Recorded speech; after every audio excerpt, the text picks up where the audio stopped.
Elle était une PDG géniale qui ne jouait jamais selon les règles de l'émotion.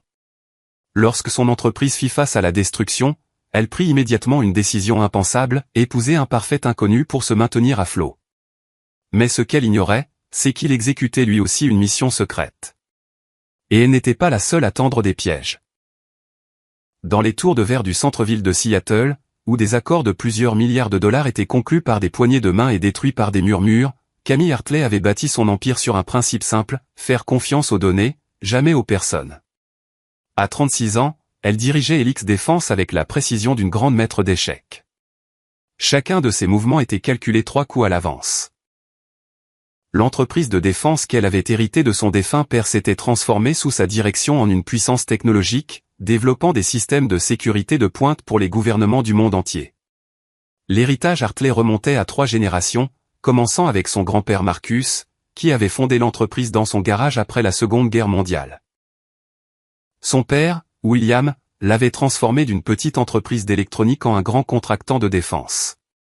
Mais c'était Camille qui avait tout révolutionné, intégrant l'intelligence artificielle et l'informatique quantique dans des systèmes d'armes qui semblaient relever de la science-fiction à peine une décennie plus tôt. Ce matin gris d'octobre, alors que la pluie striait les fenêtres du sol au plafond de son bureau d'angle, Camille faisait face à une menace qu'aucun algorithme n'aurait pu prédire. Richard Kahl était assis en face d'elle, à son bureau en acajou, ses cheveux argentés parfaitement coiffés, son sourire aussi tranchant que du verre brisé. À 51 ans, il possédait cette confiance qui venait du fait d'avoir détruit des entreprises plus petites avant le petit déjeuner. Cette présence qui faisait taire les salles de conseil lorsqu'il entrait. Votre réunion du conseil d'administration est demain, dit Richard en ajustant lentement ses boutons de manchette en platine. J'espère que vous avez préparé vos actionnaires à la transition. Les doigts de Camille ne cessaient de bouger sur sa tablette, analysant les dernières données du marché avec l'intensité concentrée qui l'avait rendu légendaire dans les cercles corporatifs. Son bureau était le témoignage de son esprit analytique, de multiples moniteurs affichant des flux de renseignements en temps réel, des murs couverts de récompenses et de brevets, un jeu d'échecs où elle jouait contre elle-même lors de sessions de stratégie tard le soir. Il n'y aura pas de transition, Richard. Helix n'est pas à vendre. Tout est à vendre, ma chère. C'est simplement une question de prix. Il se pencha en avant, ses yeux gris froids comme l'acier hivernal, ce regard qui avait intimidé des PDG 2 fois plus imposants que lui. Votre père l'avait compris avant son regrettable accident. Les mots restèrent suspendus dans l'air comme un poison. La main de Camille s'immobilisa pour la première fois depuis des heures. La mort de son père lors de cette expédition d'escalade 3 ans plus tôt n'avait jamais semblé accidentelle à ses yeux, mais le prouver était une autre affaire. William Hartley était un grimpeur expérimenté, méticuleux dans sa préparation, prudent jusqu'à l'obsession. L'enquête officielle n'avait trouvé aucune preuve de foul play, mais quelque chose dans son ventre lui avait toujours murmuré que le timing était trop commode. Mon père comprenait aussi la loyauté, répondit-elle, la voix aussi stable que la lame d'un chirurgien. Quelque chose que vous semblez avoir oublié quand vous avez quitté son entreprise pour lancer la vôtre. La loyauté?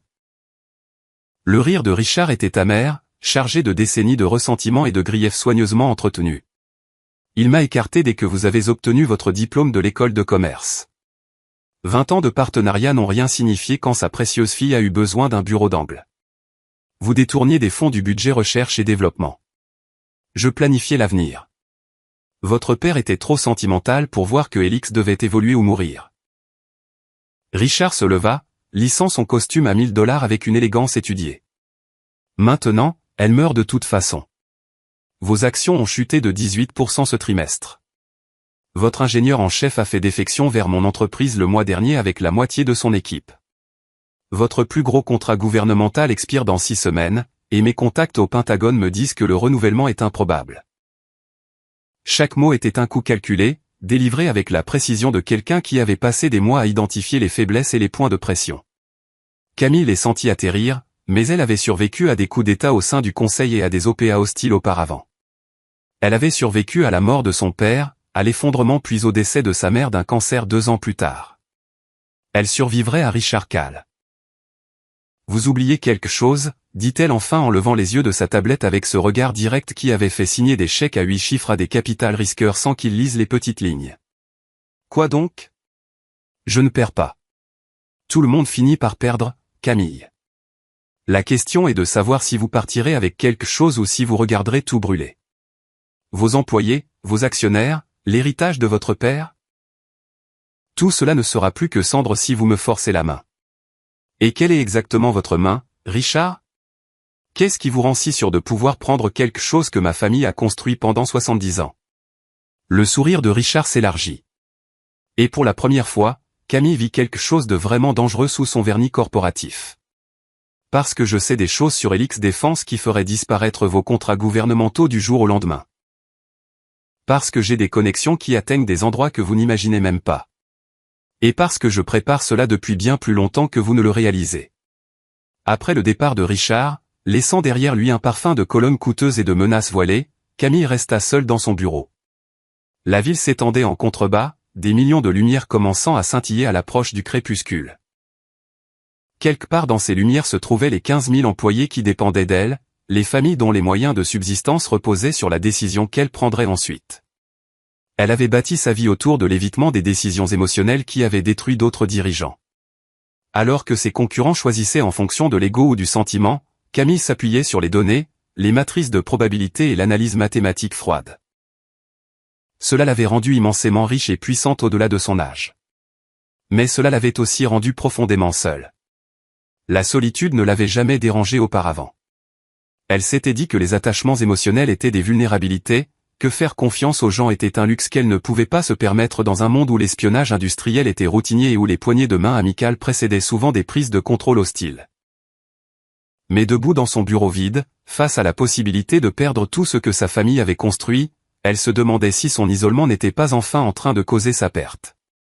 Elle ouvrit le tiroir inférieur de son bureau et en sortit une enveloppe scellée marquée de l'écriture soignée de sa mère. Elizabeth Hartley avait laissé des instructions précises selon lesquelles cette lettre ne devait être ouverte que si Helix faisait face à une menace existentielle. 6 mois après la mort de sa mère d'un cancer, Camille n'avait jamais senti que ce seuil avait été franchi. Jusqu'à maintenant. Le papier était couleur crème, coûteux, le même papier à lettres que sa mère utilisait pour les occasions formelles et la correspondance importante. Mais les mots étaient purement Elizabeth Hartley, brillants, non conventionnels et légèrement dangereux. Ma très chère Camille, commençait la lettre dans l'écriture précise de sa mère. Si tu lis ceci, c'est que quelqu'un t'a poussé dans un coin où la stratégie traditionnelle a échoué. Ton père disait toujours qu'aux échecs, quand tous les coups conventionnels mènent à la défaite, il faut sacrifier une pièce pour créer le chaos. Mais je lui ai toujours dit qu'il pensait trop petit. Quand les attaques prévisibles peuvent être anticipées, choisis le coup qu'un ordinateur ne peut même pas calculer. Le cœur humain, ma chérie, est le seul véritable joker qui reste dans notre ère numérique. Utilise-le avec sagesse. Utilise-le avec audace. Et souviens-toi que parfois, la décision la plus illogique est la plus stratégiquement judicieuse.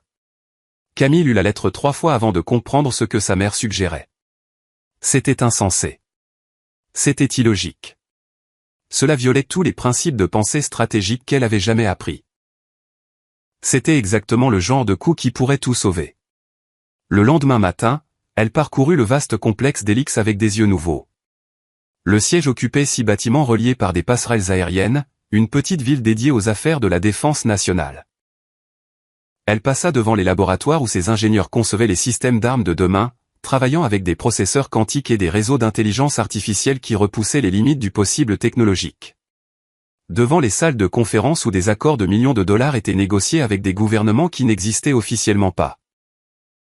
Devant les étages exécutifs où les espions de ses concurrents se cachaient probablement, recueillant des renseignements à leurs propres fins stratégiques. Elle descendit au niveau du sous-sol où le personnel de maintenance travaillait dans l'anonymat. C'étaient les personnes invisibles qui faisaient fonctionner le bâtiment, qui avaient accès à chaque pièce et à chaque secret, mais que les cadres ne voyaient jamais vraiment.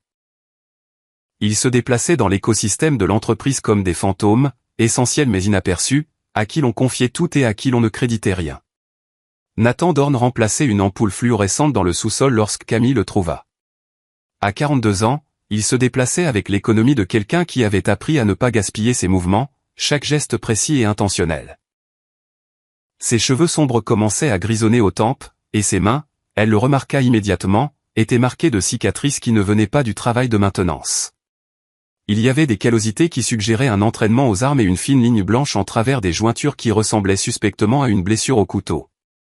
Monsieur Dorn, dit-elle, et il se retourna avec un calme qui la surprit. La plupart des employés devenaient nerveux en sa présence, trébuchant sur les mots ou se tenant maladroitement au garde à vous. Nathan se contenta de soutenir son regard avec des yeux brunstables qui semblaient l'évaluer avec la même intensité analytique qu'elle réservait habituellement aux membres hostiles du conseil.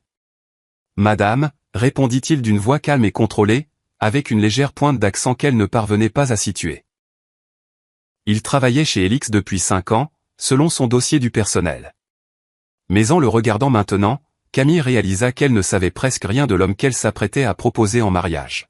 « J'ai une proposition à vous faire, qui exigera une discrétion totale et un engagement absolu. » Nathan posa ses outils et lui accorda toute son attention.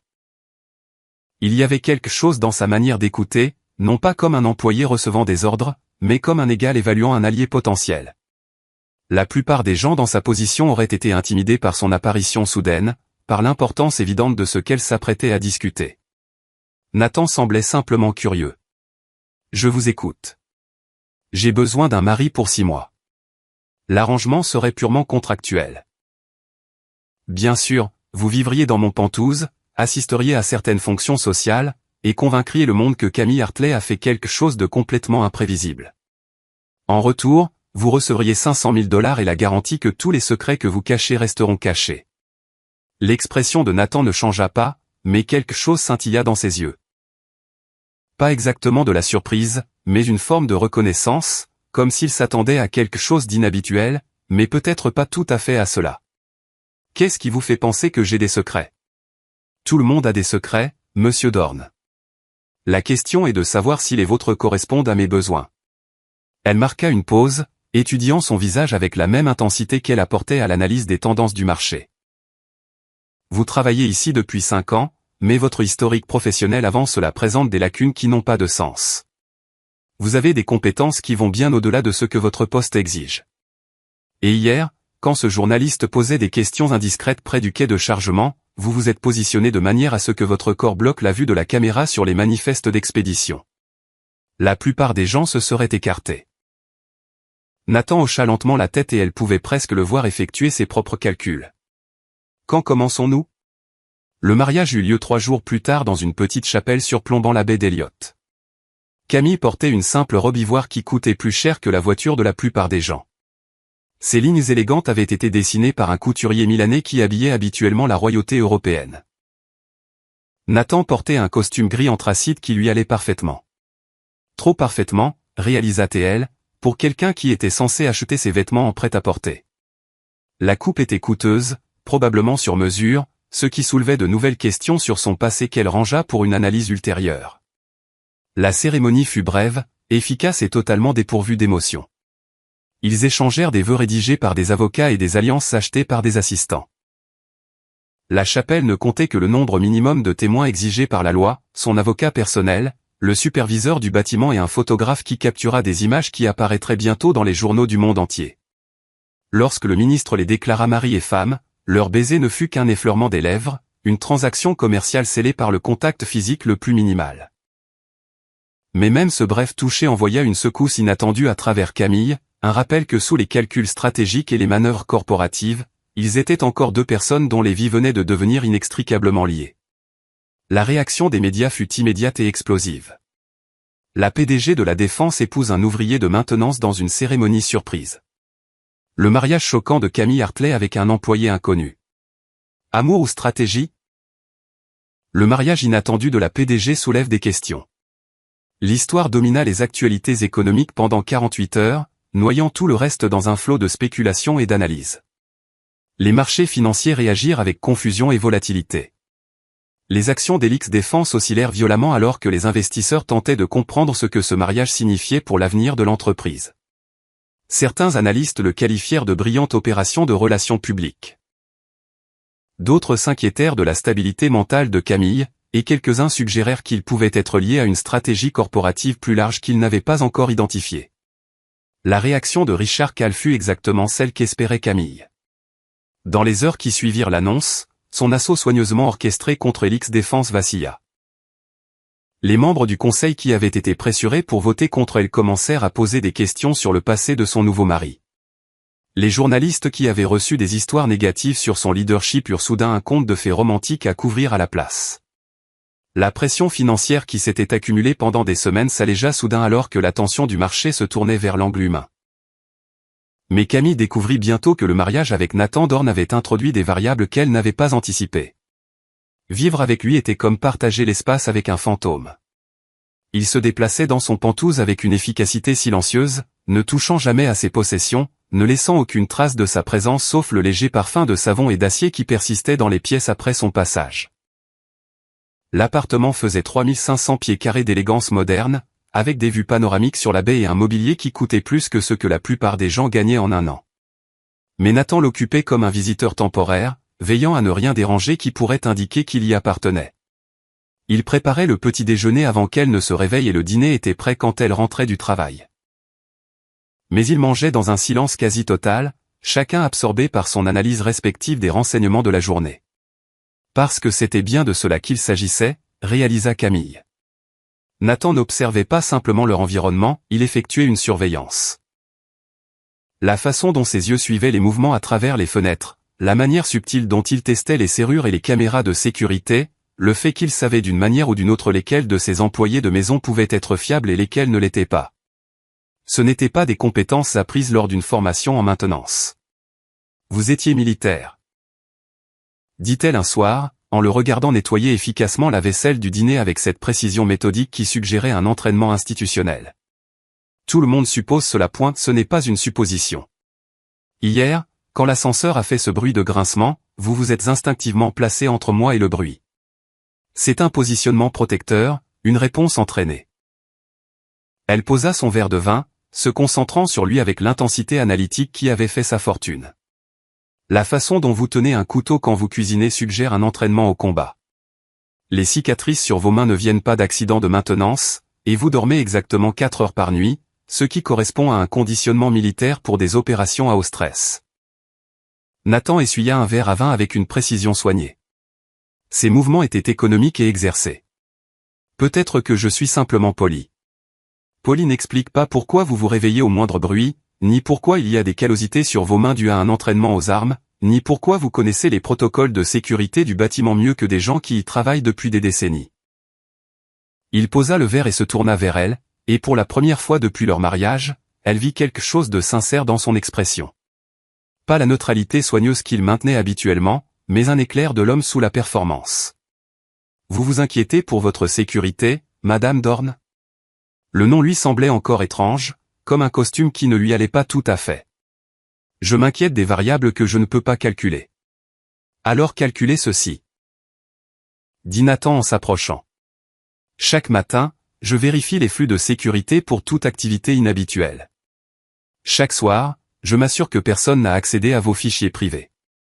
Chaque nuit, je fais en sorte que les seules personnes qui connaissent votre emplacement soient celles qui ont besoin de le savoir.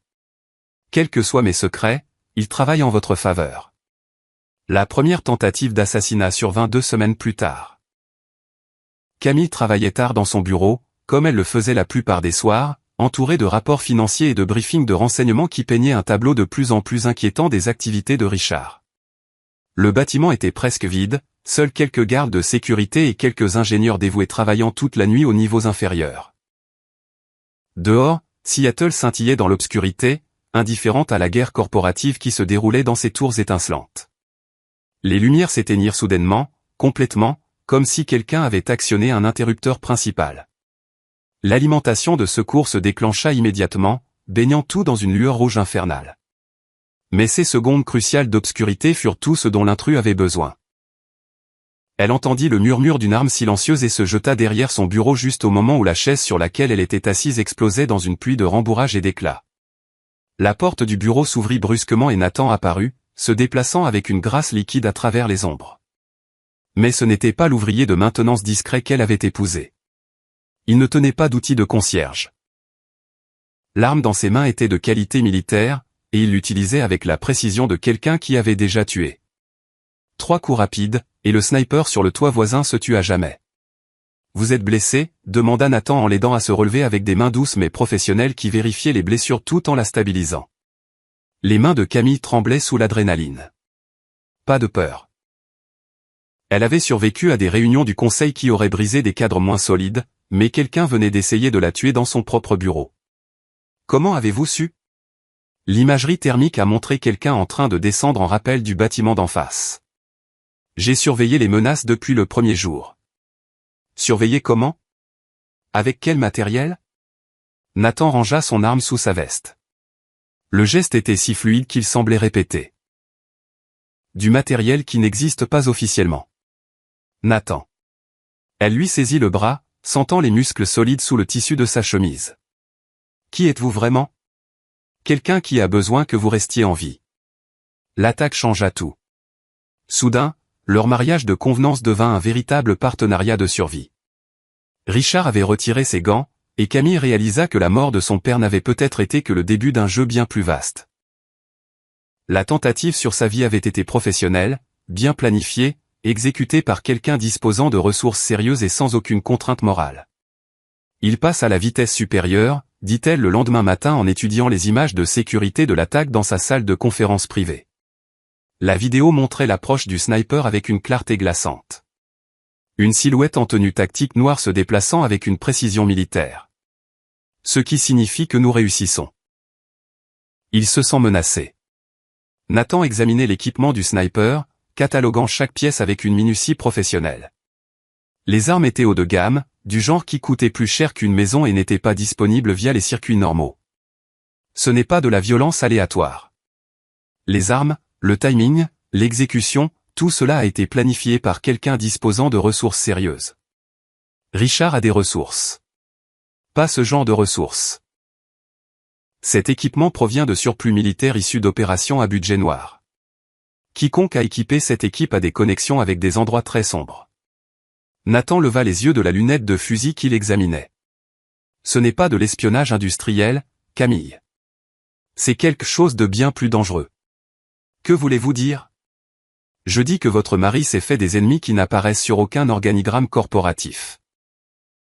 La deuxième attaque survint lors du gala annuel des contractants de défense, ce genre d'événement scintillant où des accords de milliards de dollars étaient conclus autour de champagne et de caviar.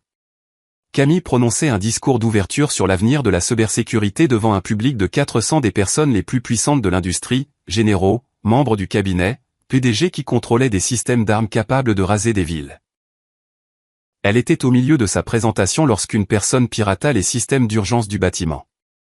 Soudain, toutes les sorties furent scellées, tous les ascenseurs s'arrêtèrent, et un gaz toxique commença à filtrer à travers le système de ventilation. L'odeur a envahi la salle de bal en quelques secondes, provoquant une panique immédiate chez des personnes peu habituées aux dangers physiques. La panique se propagea dans la salle de bal comme un incendie. 400 des personnes les plus puissantes de l'industrie de la défense se piétinèrent dans une ruée désespérée vers des sorties qui ne s'ouvraient pas. Des généraux qui avaient commandé des armées et des politiciens qui avaient déclenché des guerres se retrouvèrent à griffer les portes comme des animaux piégés. Mais Nathan bougeait déjà, tirant Camille vers un couloir de service qu'elle n'avait même pas remarqué. « Protocole d'urgence !» cria-t-il par-dessus le chaos, sa voix tranchant les cris et les alarmes. La sortie du personnel de cuisine s'ouvre avec une commande manuelle. Ils coururent à travers les couloirs de service tandis que les alarmes hurlaient autour d'eux, Nathan menant avec l'assurance de quelqu'un qui avait mémorisé tous les plans, tous les systèmes d'urgence, toutes les voies d'évacuation possibles. Derrière eux, Camille entendait le bruit de verre brisé alors que des fenêtres étaient fracassées dans des tentatives désespérées de fuite, le fracas de tables renversées et les voix terrifiées de personnes qui n'avaient jamais imaginé devoir se battre pour leur vie. « Comment connaissez-vous la commande manuelle » halta Camille en atteignant la cuisine, ses poumons brûlant à cause des fumées. « Parce que je l'ai installée. » Nathan retira un panneau du mur, révélant des composants électroniques qui n'avaient définitivement pas été là lors de la construction originale du bâtiment. Ses doigts volèrent sur un clavier avec une efficacité exercée. Et soudain, la porte en acier s'ouvrit, révélant de l'air frais bienvenu et la liberté. « Allez-y » dit-il en la poussant vers la sortie. « Et les autres ? » Le gaz est faux. Conçu pour provoquer la panique, pas des victimes. Tout le monde ira bien une fois qu'ils auront arrêté de s'entretuer. Alors qu'il se tenait dans la ruelle derrière le centre de convention, regardant les véhicules d'urgence arriver toutes sirènes hurlantes, Camille étudia le profil de son mari dans les lumières clignotantes. Il scrutait les bâtiments environnants avec la minutie systématique de quelqu'un formé à l'évaluation des menaces. Son corps était positionné pour la protéger des positions de sniper potentielles. Vous planifiez cela depuis le début. J'ai planifié pour tout, Camille. Elle se tourna pour lui faire face directement, ignorant le chaos autour d'eux. Qui êtes-vous vraiment? Il resta silencieux un long moment, et dans ce silence, elle pouvait presque le voir faire ses propres calculs. Confiance versus sécurité opérationnelle. Paramètres de mission versus sentiment personnel qui pouvait avoir grandi malgré sa discipline professionnelle. Quelqu'un qui a autant besoin que Richard Kahl soit arrêté que vous. L'enquête qui suivit ne révéla rien d'officiel. Les caméras de sécurité avaient dysfonctionné aux moments cruciaux. Leur disque dur avait mystérieusement été corrompu. Le gaz s'avéra être du brouillard théâtral mélangé à des produits chimiques inoffensifs mais à l'odeur effrayante, conçus pour provoquer la panique sans dommage permanent. Aucune empreinte, aucun ADN, aucune trace des auteurs sauf la coordination sophistiquée nécessaire pour mener à bien une telle opération. Mais Camille commençait à comprendre que l'enquête officielle était sans importance. La vraie guerre se déroulait dans l'ombre par des personnes qui n'existaient dans aucune base de données à laquelle elle pouvait accéder. Richard n'était pas seulement un rival corporatif. Il était lié à quelque chose de bien plus dangereux. Un réseau d'opérateurs qui traitaient les vies humaines comme des dommages collatéraux acceptables dans leur jeu plus vaste. Elle lança sa propre enquête. Utilisant des ressources que Richard avait probablement oubliées, Camille plongea dans des dossiers financiers, des fichiers du personnel et des archives de presse remontant à des décennies. Elle traça des sociétés écrans à travers des banques offshore, analysa des schémas dans les contrats gouvernementaux et croisa les mouvements d'employés entre contractants de défense. Son esprit analytique, formé à la stratégie corporative, se révéla tout aussi efficace dans le travail de renseignement. Ce qu'elle découvrit la glaça jusqu'aux os. Richard n'était pas seulement un PDG rival avec une rancune. Il était connecté à un réseau de marchands d'armes, de mercenaires et d'opérateurs de renseignement qui trafiquaient des secrets capables de faire tomber des gouvernements. L'entreprise qu'il avait bâtie après avoir quitté Helix Défense n'était pas seulement une concurrente. C'était une façade pour la vente d'armes à des organisations qui n'existaient officiellement pas, groupes terroristes et États voyous qui payaient des prix premium pour une technologie militaire de pointe. Les pistes financières passaient par des banques de pays sans traité d'extradition, des sociétés écrans enregistrées dans des juridictions où les lois sur la vie privée rendaient toute enquête impossible, et des systèmes de paiement conçus pour blanchir de l'argent provenant de sources qui horrifieraient le grand public. Richard avait bâti un empire sur de l'argent taché de sang, vendant la mort aux plus offrants tout en maintenant la façade d'un homme d'affaires légitime. Et le nom de Nathan apparaissait dans ses fichiers, non pas comme Nathan Dorn, ouvrier de maintenance, mais comme agent Phoenix, un opérateur infiltré dont la spécialité était d'infiltrer les organisations criminelles et de les démanteler de l'intérieur. Sa dernière mission officielle s'était terminée 18 mois plus tôt lorsque toute son équipe avait été tuée dans une opération compromise de l'intérieur. Les rapports de mission survivants peignaient le portrait d'un opérateur brillant qui était passé sous le radar après avoir découvert que son superviseur, la personne responsable de la mort de son équipe, était encore actif et toujours dangereux.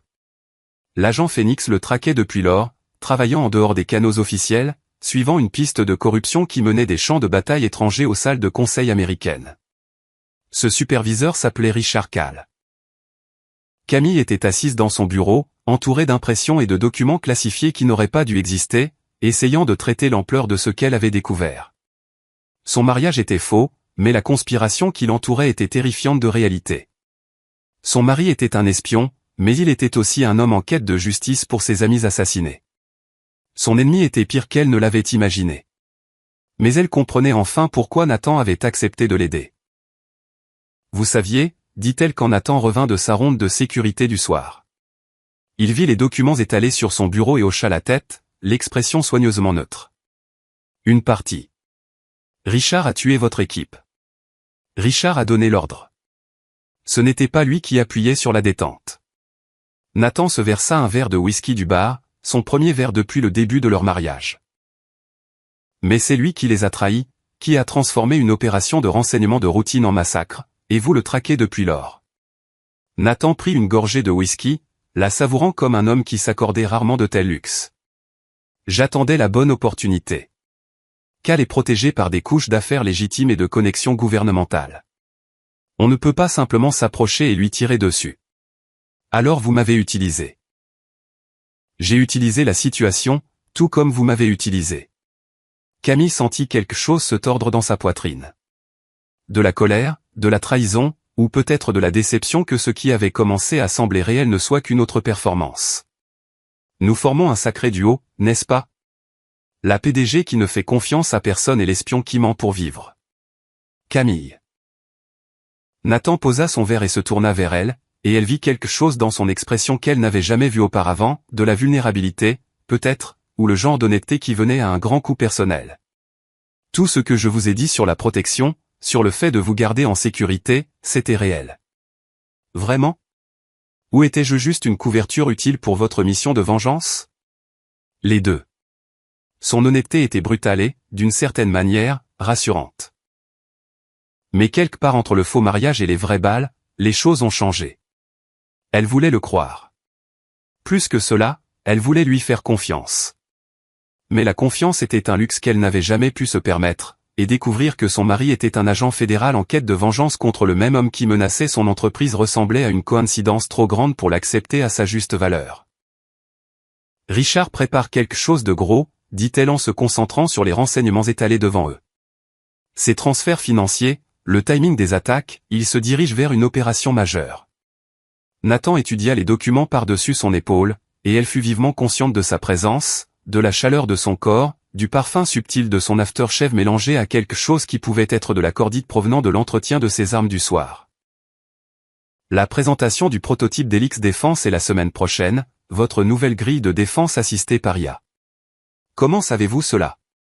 C'est classifié au-dessus de votre niveau d'habilitation parce que le niveau d'habilitation de l'agent Phoenix est nettement supérieur à celui de Nathan Dorn.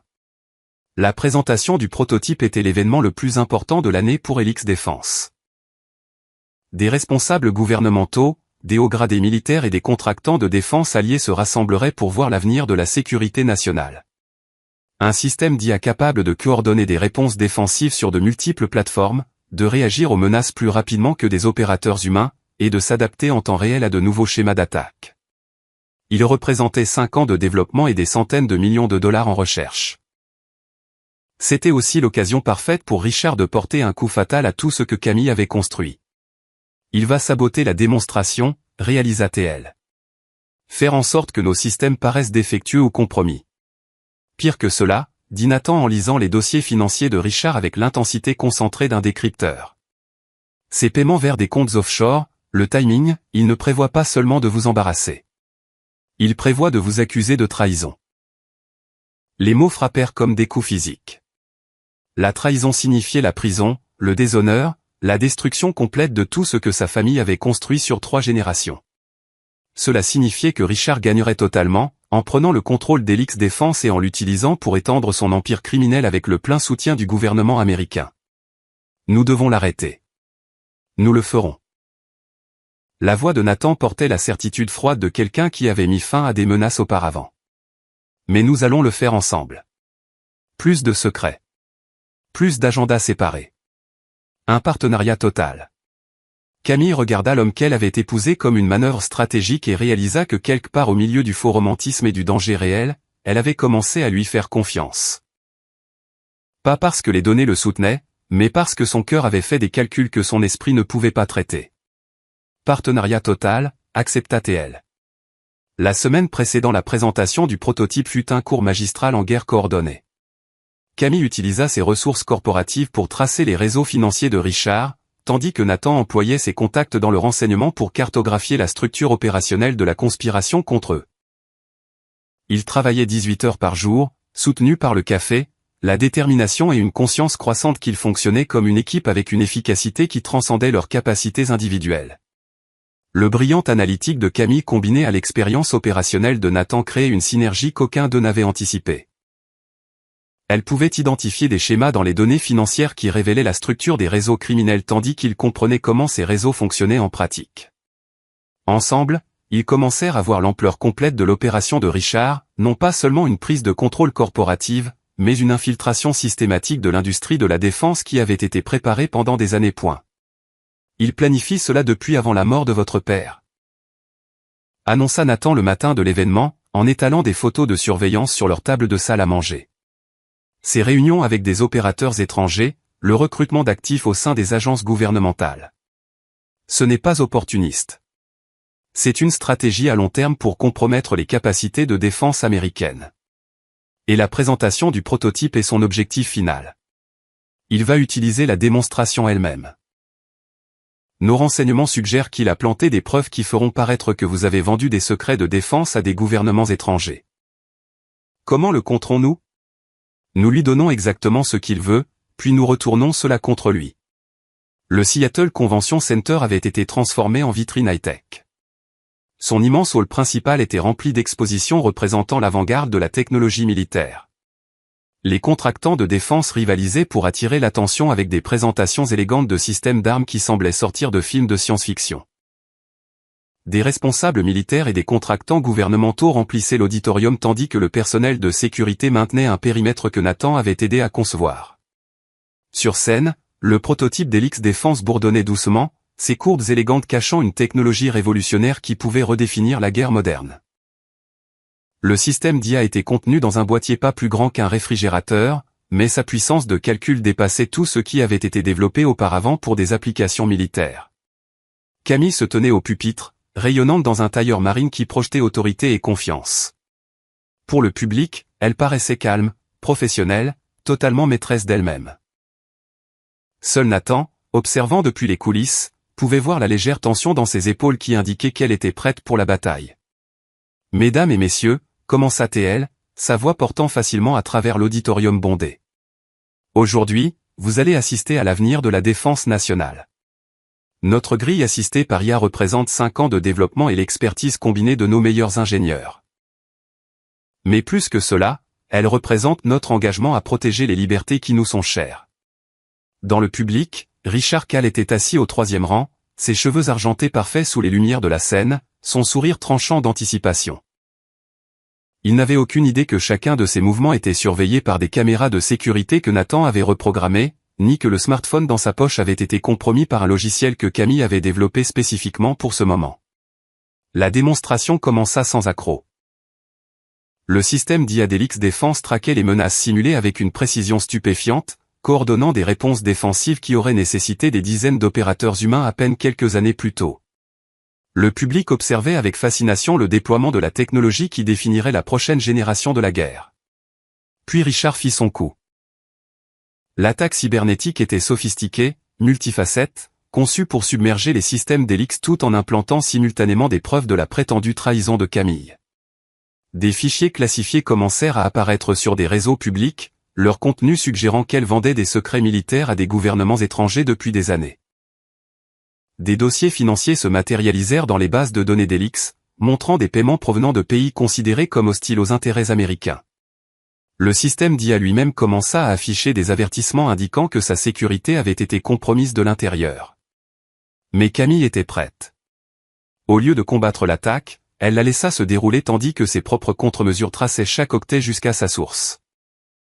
Le réseau entier de Richard, soigneusement caché derrière des couches de chiffrement et de fausses pistes, devint soudain visible alors que ses propres armes étaient retournées contre lui.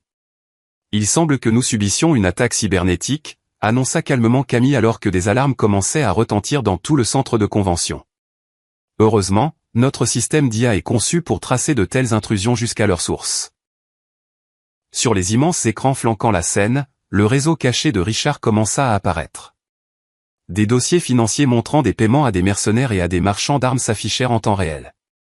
Des journaux de communication révélèrent des plans d'assassinat de concurrents et de responsables gouvernementaux. Des preuves vidéo de réunions avec des terroristes internationaux qu'un homme d'affaires légitime n'aurait jamais dû pouvoir contacter défilèrent sur de multiples écrans. Le visage de Richard devint blanc lorsqu'il réalisa ce qui se passait. Les preuves de ces crimes étaient diffusées à un public qui incluait des hauts responsables du Pentagone, des agents du FBI et des officiers de renseignement de nations alliées. Il tendit la main vers son téléphone, probablement pour déclencher un protocole d'urgence quelconque, mais Nathan se déplaçait déjà à travers le public avec une efficacité rapide et silencieuse. « Agent Phoenix, Federal Bureau of Investigation », dit Nathan, sa voix portant l'autorité de quelqu'un qui avait passé des années dans des situations de vie ou de mort. « Richard Kahl, vous êtes en état d'arrestation pour conspiration, trafic d'armes et multiples chefs d'accusation de meurtre. » Le public explosa dans le chaos alors que les associés de Richard tentaient de s'enfuir et que des agents fédéraux, positionnés dans tout le bâtiment, se mirent en mouvement pour les intercepter. Mais Richard lui-même resta figé, fixant les preuves de ses crimes affichés sur les écrans pour que tout le monde les voie. Vous, dit-il en regardant Nathan avec une reconnaissance naissante. Vous étiez censé être mort. Votre renseignement était défectueux, répondit Nathan en lui passant les menottes au poignet. Tout comme votre plan opérationnel. Alors que Richard était emmené, protestant encore de son innocence auprès de quiconque voulait l'entendre, Camille se retrouva seule sur la scène où l'avenir de son entreprise venait d'être assuré. La démonstration était devenue quelque chose de bien plus significatif, la destruction publique d'un réseau criminel qui avait opéré dans l'ombre pendant des décennies. Nathan apparut à ses côtés. Il n'était plus l'ouvrier de maintenance discret qu'elle avait épousé, mais clairement l'agent fédéral qu'il avait toujours été. « C'est terminé » demanda-t-elle. « La menace immédiate » ? Oui. Le réseau de Richard prendra des mois à être entièrement démantelé, mais le noyau dirigeant est neutralisé. Ils se tenaient ensemble dans l'auditorium qui se vidait progressivement, tous deux conscients que leur faux mariage avait rempli son objectif et prendrait bientôt fin. Le contrat qu'ils avaient signé spécifiait 6 mois, mais leurs objectifs avaient été atteints en 6 semaines. « Que se passe-t-il maintenant » demanda Camille. Nathan resta silencieux un long moment, et elle pouvait le voir lutter avec des questions qui n'avaient rien à voir avec la sécurité opérationnelle ou les paramètres de mission. « Cela dépend, dit-il enfin, de savoir si vous voulez prendre des décisions basées sur la logique ou sur ce que votre cœur vous dit. » Camille pensa à la femme qu'elle était 6 semaines plus tôt, brillante, déterminée, totalement seule. Elle pensa au mariage stratégique qui n'avait été qu'un coup d'échec conçu pour créer le chaos dans les plans de son ennemi. Elle pensa à l'espion qui avait accepté de l'aider pour ses propres objectifs et qui, en chemin, était devenu quelque chose de plus. Puis elle sortit le contrat de mariage de son sac et le déchira lentement en deux. Cette fois, dit-elle en laissant les morceaux tomber comme des confettis, plus de simulation. Le sourire de Nathan fut la première expression complètement sincère qu'elle ait jamais vue de lui. Et Camille réalisa que la décision la plus logique qu'elle ait jamais prise avait été de faire confiance à quelque chose qui ne pouvait être quantifié ni calculé. La PDG géniale qui ne jouait jamais selon les règles de l'émotion avait découvert que parfois, le cœur était le stratège le plus intelligent de tous.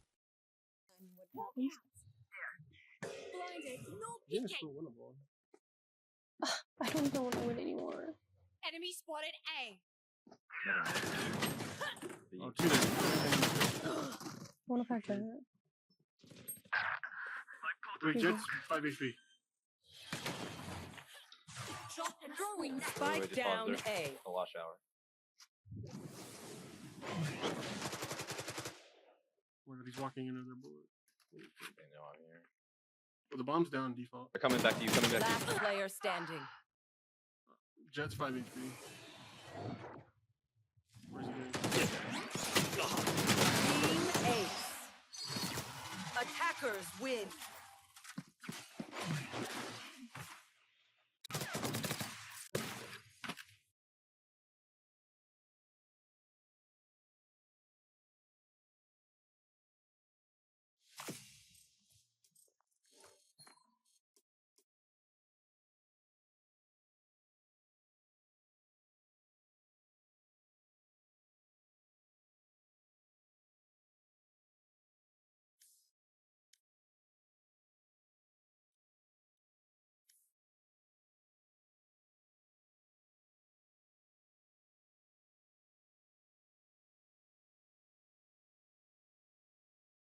A for effort.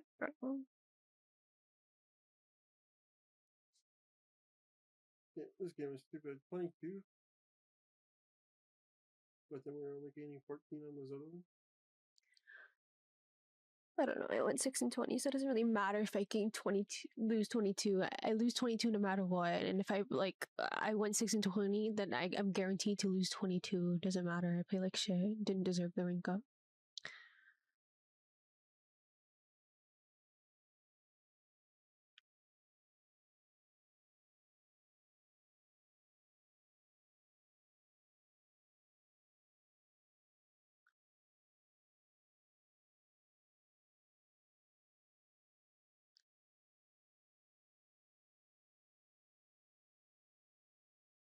We go again.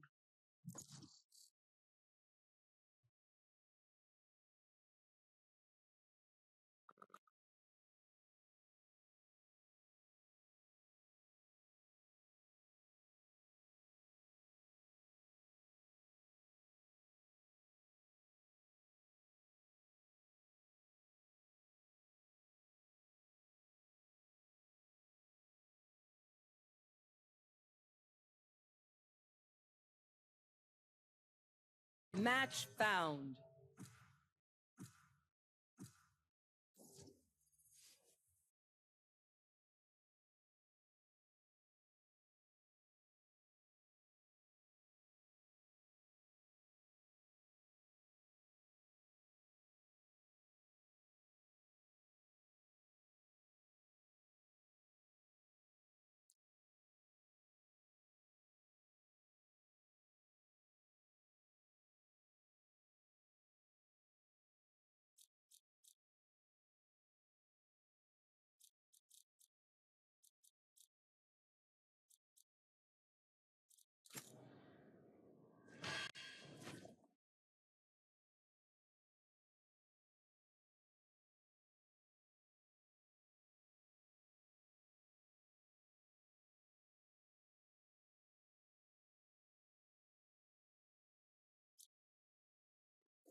All paths end with me.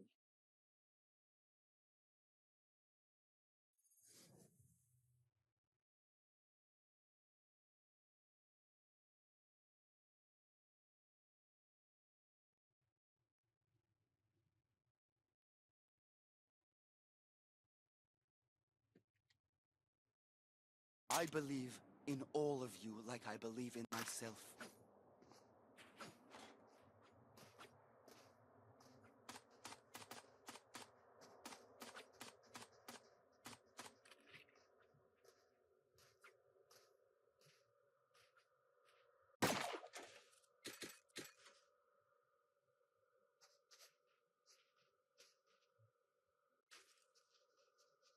Yo, let's go B.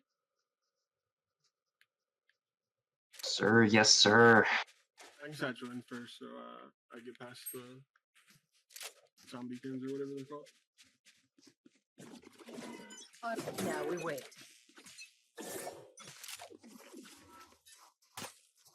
Lighting crack. Flash it.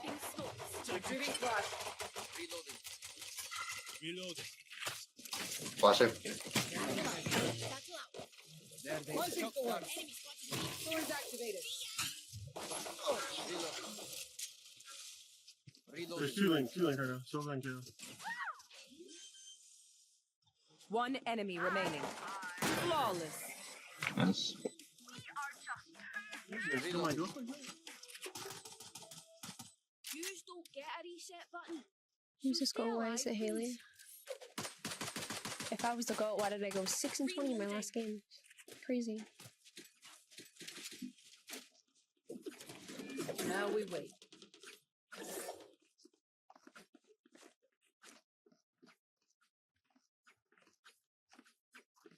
I wasn't here. I don't think it would have mattered. I'm just dog shit at the game. No, you're not. Bro, shut up. You haven't said a single thing about me last I said, oh, there's another half. Like, what the fuck is that gonna do?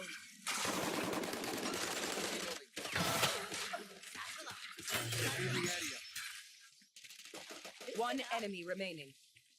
Reloading. Grenade. Oh, I'm bomb. My fault. Yeah, that brother. You're good. Right here. Spike planted. Be still. Gun here. One step closer.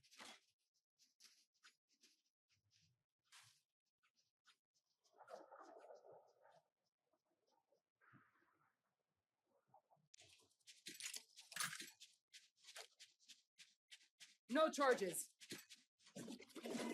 Now we wait. What are you doing today, friend, outside of Valorant? I'm also doing shit.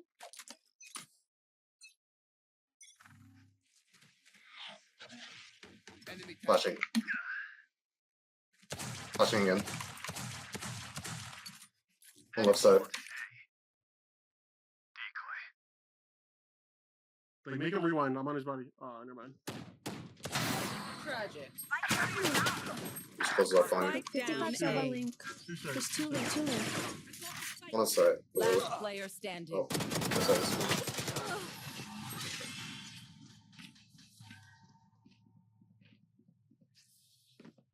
I'm nothing like the enemy caught. I wouldn't be caught dead in that outfit.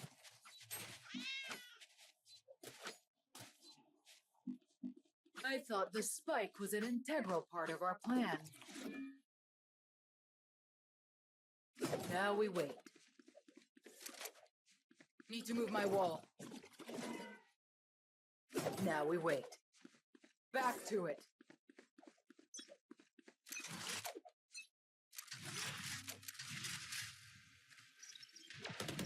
Pause B. One's wing. Launching There, thorns. there. Thorns activated. Bro, he's not mid. Oh, 70 top mid.